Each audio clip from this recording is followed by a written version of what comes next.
Америкийн нэгэн санхүүгийн менежментийн томоохон компанид олон жил компани үйл ажиллагааны стратеги төлөвлөгөөг хариуцсан хамаг мэдлэг чадвар хөл сүчээ харамгүй гаргаж ажилласан Линда Лидл гэх дунд иргэм насны бүсгүүд компани захирал нь дэд захирлаар томилох амлалт өгсөн байдаг. Линда хэдийгээр ажилдаа маш сайн төгс стратегч боловч хувь хүний хувьд уйтгартай, өөртөө итгэлгүй, харизмгүй, номоо, гэрийн тэжээвэр шуутагаа амт амьдардаг ганц бие бүсгүй бөгөөд түүний хобби нь зэрлэг байгальд амьд үлдэх сэдвтэй телевизийн шоу нэвтрүүлгийг алгасалгүй үзэж өөрөө ч тэрхүү шоунд оролцохыг хүсдэг survival чадруудаа хөгжүүлэх сонирхолтой нэгэн аж. Харамсалтай захирал нь нас барж компаниг гүйцэтгэх захирлаар түүний хүү Брэдли Престон гэх залуухан халуухан нөхөрөө томилогдсон ирэх ба түүнийг оффист анх ирсэн өдөр Линда өөрийгөө танилцуулахдаа идэж байсан хачиртай талхныхаа илтерхийг ирүүн дээрээ нааснаа мэдлгүй харилцаж Брэдлигийн сэжгийг төрүүлдэг. Удалгүй Брэдли компани дэд захирлын албан тушаалд тус компанид ажиллаад удаагүй өөрийн коллежийн найзуулах Донован гэгч бүх стологчийг томилохоор болох үед Линдагийн тэсгэл алдарч шууд Брэдлигийн өрөөнд явж очиод түүнтэй уулзаж өөрийнхөө хийж гүйцэтгсэн ажил хөдөлмөр болон эцгийнх нь амлалтын тухай хэлэхэд Брэдли өөдөөс нь би таны ажилдаа танилцсан, тун сайн ажилласан байсан. Гэхдээ та дэд захиралд бол тохирох хүн биш.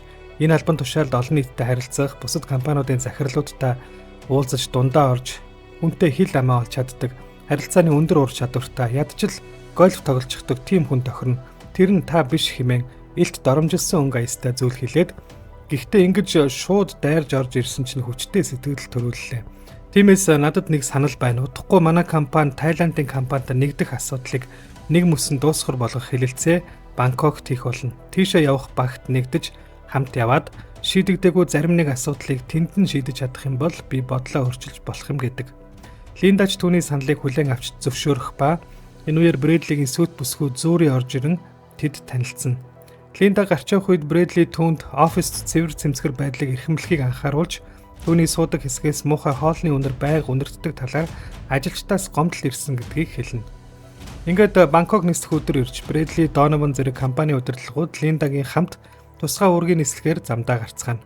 Энэтхэгийн далайн дээгүүрх шуурхтай нислэхийн үеэр өнөөх бүх стологч Донован Брэдлид нэгэн бичлэг үзүүлэх ба тэрхүү бичлэг нь Линдагийн үзэх дуртай нэвтрүүлэгтээ оролцохын тулд илгээж байсан шалгаруултанд зориулж өөрийгөө танилцуулсан бичлэг байдаг. Бичлэгийг үзсэн залуус Линдаг шоолж инех үеэр Тайландын компанитай хэрхэн яаж асуудлаа шийдэх аргаа олчихсон түүнийг яг боловсруулан шивж суусан Линда юу болоод байгааг харангуйтаа хийж байсан ажлаа устгах болно.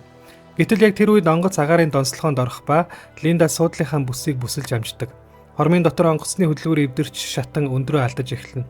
Агаарын хүчтэй урсгалаас болж нээгдсэн хаалгаар суудлаасаа боссон байсан залуус гарч шидэгдэх үед Донован Линдагаас зурж суудлаас нь босгож эзлэхийн тулд түүнийг багал зууртах ба амиа аврахын тулд Линда газраас сэрээ авч гаран дээр нь зоосноор Донован онгоцноос шидэгдэн гарч амиа алддаг. Онгоц ч өндрөө алдан доошилсоор далайн усанд унж живнэ. Линда усанд дуусан онгоцноос гарч ослоос амьд гарч чаддаг бөгөөд маргааш өглөө нь Тайландын ойролцоох нэгэн аслагдмал арал дээр сэрнэ. Тэгээд арлын эргийн дагуу амьд үлдсэн хүн хаан алхаж яваад хөлн айхтар гэмтсэн залуу захирал Брэдлиг эрэгт шидэгдсэн байхыг нь олох ба харамсалтай нь тэр хоёроос өөр хүн амьд гарч чадаагүй байдаг. Ухаан алдсан Брэдлиг сэрэх хооронд Линда өнөөх эзэмшсэн чадваруудаа ашиглан чулуу бутлан хурц эртээ болгож түүгээрээ модны навч зүсэн цуглуулж овоохохийн борооны ус шүүн цуглуулах зэргээр олон ажлыг амжуулдаг. Тэгээд Брэдлиг сэрэхэд тэрээр усуулгаж хоёулахнаа амьд үлдсэнийг хэлэхэд Брэдли түүнд талархах болно. Линда гал гаргах 3 арга мэддэгэ хэлж нэг аргаар нь гал гарган загас барьж шарсан загас хийж Брэдлид идүүлэхэд мөнтэй тансаг ресторанд өдөр бүр хоол иддэг тэрээр жаахан хүүхүчиг ярван идэх болно. Эсэн мэнд амьд үлдсэн Линдагийн хувьд арал ихэд таалагдж яг л үзэх дуртай телевизийн цувралдаа оролцож байгаа юм шиг санагдаж нэгэн хэвийн уйтгартай амьдралыг нь өөрчилж сонирхолтой болгож байгаа мэт санагдаж эхлэх бол гэмтсэн өлнөөсөө болж хөдөлж чадахгүй хэвтэж байгаа Брэдлигийн хувьд тэднийг ирж хайж байгаа аврах багийнхан хизээ ирэх тэдэнд зориулж дохиож болтгоо бэлдсэн эсхийг Линдагаас асууж шалгаан дээр нь түүнтэй ажилтан шигээ харьцаж чи бол миний ажилтан гэж хэлснээр Линдаг уурлуулдаг. Линда уурандаа түүнийг ямар ч ус хоол хүнсгүй халуун наранд хайж явах бөгөөд өсөж сангаснасаа болж ухаан алдсан Брэдли дээр Линда 2 өдрийн дараа ирж түүнд ус өгч уулгангаа хоёулаа оффист байхгүй байгаа шүү гэж анхааруулна. Дараа нь Линда зэрлэг бодонгийн мөр олж харснаа хэлж модоор жадхийн анд гарах бөгөөд ширэнгэнд зэрлэг бодонтоо нёгийгээ үзэж нэхий дээлээ уралдсан цус нүчтэйгээ холилдсон байж бодонг агнан ирж Тэр үдэш тэд ил гал дээр шарсан сайхан гахаа мах зоогддог. Ийхүү хөлн өвчтөй Брэдли ирэг дээр үлдэж Линда өдөр бүр арлыг судлан энэ тэрүүгээр явах бөгөөд тэрээр нэг удаа явж байгаад өндрөөс урсах хүрхрээ олон баярлах үедээ моторын дуу сонсч чимээ гарч байгаа зүгт очиод хартал жижиг завтай хүмүүс арлын өөр нэгэн хэсэгт ирж байхыг олж хараад аврагдах нь гэж баярлснаа төд удалгүй түүний бодол өөрчлөгдөж хараа болоогүй байна гэж өөртөө хэлээд тэднэрүү даллаж дуутахаа болох болно. Тэгээд юу ч болоогүй юм шиг Брэдли дээр эргэж ирэх бол харал дээр байхаасаа залхсан баян залуу маань ахин муухай ашиглаж хөлн жаахан эдгэрсэндээ ирдэж Линдагийн гарыг харахгүй гэд өөрийнхөө овоохойг босгож тусдаа амьдрын хэмээн хүүхдийн зан гарган явж холгүйхан очиод овоохоо босгохыг оролдогч бүтлгүүтэж мөн гал гаргаж ус цуглуулж чаддаггүй ба маргааш нь үлсгийн эрхэнд цохорхоо барьж авч идэх болно. Харин цаана нь өөртөө баргал рестораны гэмээр сашими хийж идэж байгаа Линда харагдаж хотод нь хохолдсон Брэдли бардам зангаа хаяж Линдагийн хэлсэн болгоныг хийгээд түүний үгэнд орж амьдрахаар болдог. Тэрээр Линда галтгооны утгатай болсныг харж хаанаас олсныг нь асуухад Линда эргээс олсноо хэлдэг. Ингээд Линда жинхэнэ өөрийнхөө байх ёстой газараа ирсэн мэт улам эрч хүчтэй, үцэглэнтэй, өөртөө итгэлтэй болж эхлэх ба Брэдлид хэрхэн зэрлэг байгальд амьд үлдэх арга замуудыг зааж сургах болно. Брэдлигийн гэмтсэн хөлч явандаа эдгэрч алхаж чаддаг болсны дараа Линда түүнийг дагуулan арлыг үзүүлэхээр авч яван нэгэн маш өндөр их цадан зохион дээр дагуулж очиод тэр тэнд харагдаж байгаа X хэлбэртэй хадны тийшээ явах хэрэггүй. Тэнд айхтар аюултай хортой өргөстэй ургамал байгаа. Тийшээ битгий яваараа гэж хэлээд буцдаг.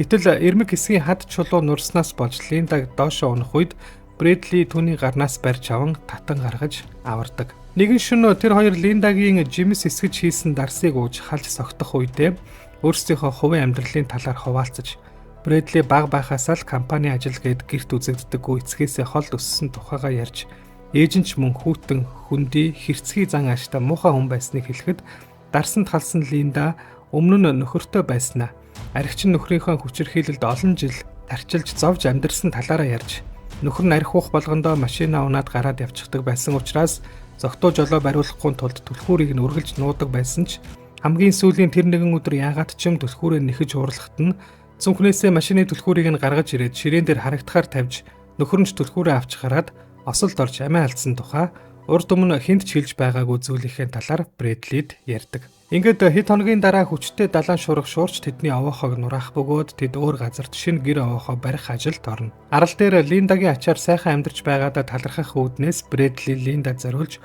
оройн зоог бэлтэн өрдөгч яг үнэндээ тэрээр хоолоо хортой жимсээр хамталсан байх ба Линдагийн бие муудаж сүлдэн унах үед өнгөрсөн хугацаанд түүнээс нууцаар хийж бэлдсэн модон салаа татан гаргаж ирээд далаад гарч Линдаг тэнд нь орхиод зүгтаана.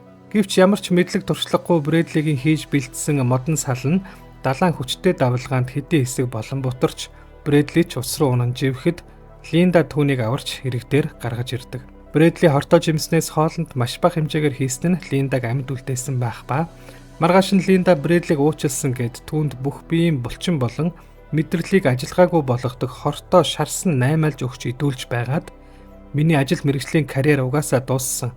Надад очих гэр оронч гэж байхгүй болсон учраас чамааг үгэнд ордог дуулууртаа болгохын тулд засч шийтгэнэ хэмээн утгаа халааж байгаад Брэдлигийн төмсгийг тайрч байгаа мэт жүжиглж цус нүжийг нь өсчүүлэн хулган алангаа Брэдлид дараагийн удаа чамааг жихнээсээ засан шүү гэж анхааруулдаг. Ийхүү эцсийн эцэс Брэдли хувь тавилантайгаа эвлэрч харлаас зүгтаах итгэл найдвараа алдаж тэр чигтээ Линдагийн иргэшээлд орж бүхнийг түүний хэлснээр түүнээс зөвшөөрөл авч хийдэг жаалхуу болж хувирах болно.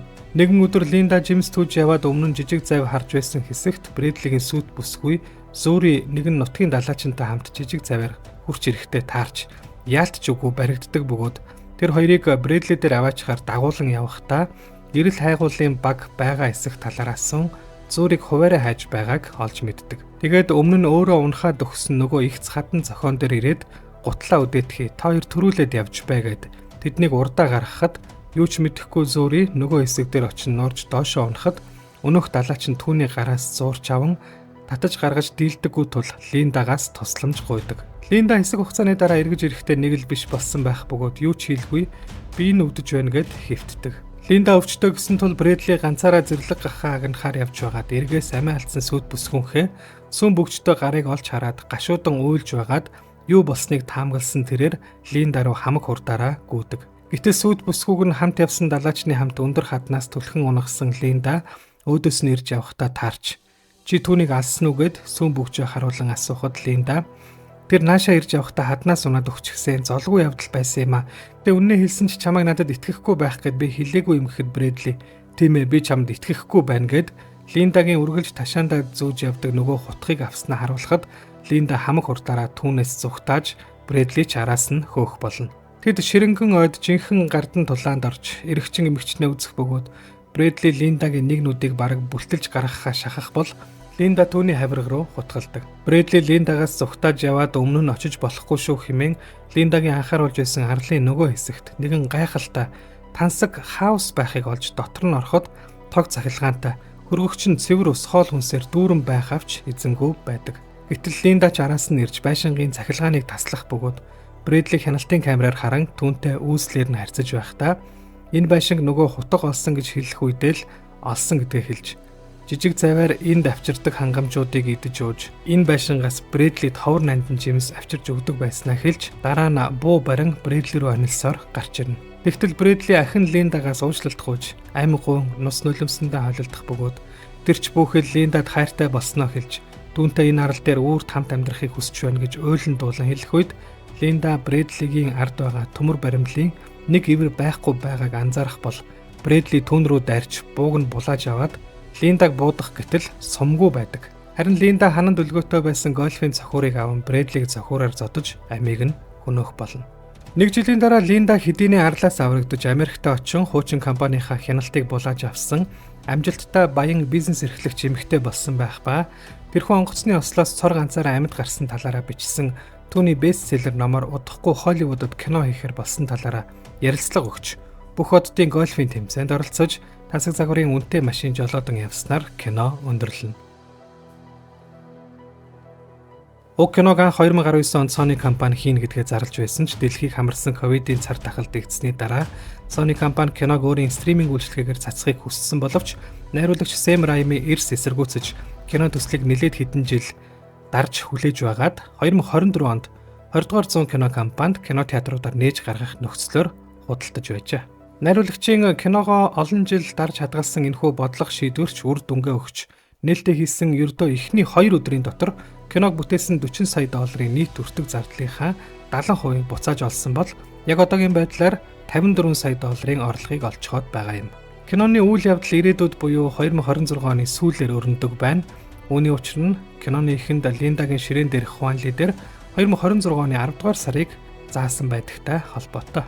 Энэхүү кинонд аимшигын төрөл жанрын киноны алдарч жүжигчин Брюс Кэмпбелл гол дур болох Брэдлигийн нас барсан эцгийн дүрийг бүтээсэн бөгөөд тэрээр кинон дээр Брэдлитэй ахуулсан гэрэл зурган дээр болон түүний ажлын өрөөний хан дээр өлгөөтөх хөрөг зурган дээр дүрслэгдэн гардаг. Брюс Кэмпбеллийн хувьд найруулагч Сэм Раймитай он удаан жил нөхөрлж байгаа анд найз уран бүтээлийн хамтрагч бөгөөд тэрээр түүний найруулсан Чөтгөрийн цуглаан 1 2 3 Хүн Аалз 1 2 3 зэрэг 10 гаруй кинонд хамтдаа ажилласан байдаг. Австралийн зэрлэг байгалийн мэргэжилтэн Кайли Фурно энэхүү кинонд зөвлөхөөр ажиллаж гол дүр тоглосон жүжигчин Рэйчел МакАдамс, Дилан О'Брайен хоёрт эзэнгүй харал дээр хэрхэн амьд гарах аргуудыг зааж сургахын хажуугаар мөн кинон дээр гарч байгаа овоохоо, элдв чулуун болон модон багаж зэвсгийг хийсэн байна. Мөн тэрээр Рэйчел МакАдамст гал гаргах, унтны цэвэр ус цуглуулах аргуудыг зааж сургасан ажээ. Өнөөдөр та бүхэндээ 2026 оны туслам жилгээ хэмээх киноны давчлалыг хүргэлээ. Таалагдсан бол биднийг дэмжиж subscribe дарахаа мартаоцай. Дараагийн бичлэгээр уулзлаа. Түр баяртай.